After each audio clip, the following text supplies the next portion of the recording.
Genesis chapter 39 verse 1 up to 23. No one is greater than in this house than I am.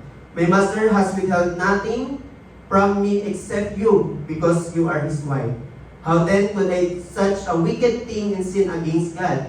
And those who spoke to Joseph day after day, he refused to go to bed with her or even be with her. And Genesis chapter 13 is talk about temptation of Potiphar's wife and Joseph's integrity. Makita din doon yung faithfulness in the middle of betrayal and injustice. The fruit of the Holy Spirit ay self-control. And sabi doon, self-control, it is one of the hardest thing to do, especially if we talk about temptation. No one is exempted in temptation. Even our Lord Jesus Christ, nakaranas po ng temptation. But still, na-overcome yung ating Panginoon. So, yun, pag-aralan natin how to overcome temptation based dito po sa story po ni Joseph.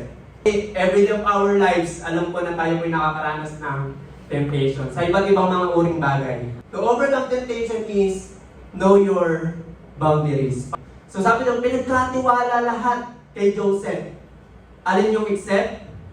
Except this asawa ni Potiphar. So Joseph know his boundaries. Tayo sa Christian, pinapalalahan na din tayo na dapat alam din natin yung boundaries natin. The way we live, the way we act, the way we talk, the way we interact, the way we communicate. Sa lahat ng bagay. Our boundaries is the Word of God. Kaya yung Word of God, ito yung magseset ng boundaries sa atin. Ito yung magpapaalala sa atin na, uy, bawal yan. Kumbaga, as long as nalalaman natin yung sinasabi ng Bible, the rest na magagawa natin yung mga bagay dapat sa harap ng Panginoon. Kung gusto natin ma-overcome yung temptation, we must know our boundaries. Ito man ito sa tao, ito man sa sitwasyon, or sa mga bagay-bagay sa paligid po natin. Okay? Number 2 is fear God. And pag sinabi natin fear God, it means reverence. It means awe or respect to God. Kung may takot ka sa Diyos, nire-respeto mo ang Diyos. And Joseph, pinakita niya dito na siya ay may takot sa Diyos. He recognized sins and he is aware in it. He fear God because he know who really God is. Kaya sabi doon sa verse 9, how then could I do such a wicked thing and sin against God? Proverbs chapter 1 verse 7, the fear of the Lord is the beginning of wisdom. The true Christians who fear God loves God. Kung ayaw natin masira yung relationship natin sa Lord, kung talagang mahal natin ang Lord, magkaroon tayo ng takot sa atin kung Panginoon. Ang totoong Kristiyano, may takot sa Diyos, ay sumusunod sa Diyos. The refuse of Joseph to temptation is considered obedience to God. Tayo ba'y sumusunod sa batas ng gobyerno? Tama? Sa batas ng tao. Pero how much more yung pagsayang natin sa atin kung Panginoon? So, mas the best na mas sundin, sabi nga ay magkaroon tayo ng takot sa Diyos instead sa tao. Sabi ng Ecclesiastes 12:13, sa kabila ng lahat ng ito, isa lamang aking masasabi, matakot ka sa Diyos at sundin mo ang kanyang mga utos, sapagkat ito ang buong katungkulan ng tao. So the true Christian who fear God, knows God, loves God, and obey God. And pangatlo, ignore, run, and flee from sin. So sabi po doon, Joseph didn't stay to argue, to explain or prove, he ran. So ibig sabihin, no fight, no reason, just flee. Not all battle needs to fight. Why? It's won not by fighting but by fleeing. Then, you never win in temptation. Temptation is always there. Instead, you fight for it. Gawin natin yung ginawa ni Joseph. Ignore, run, flee from sin. We must be aware sa mga bagay na nababasa na papanood natin. So, kaya napakalaga na hindi natin sila na-entertain. Kasi the more na na-entertain, the more nalalabas at naglalabas nagsasuggest yun. Alam ko lahat tayo, araw-araw sinusubok tayo sa maraming bagay.